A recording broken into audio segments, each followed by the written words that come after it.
Hello everyone and welcome back to another video. Today we're going to see how to fix iPhone stuck in zoom mode. Try disabling zoom mode using 3 fingers. Use 3 fingers to move around the zoomed screen. Double tap with 3 fingers to zoom out and then go to Settings, Accessibility, Zoom, then turn off Zoom.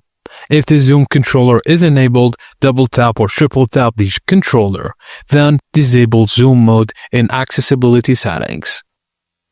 Secondly, press and hold the power button and volume button until the slide to power off option appears.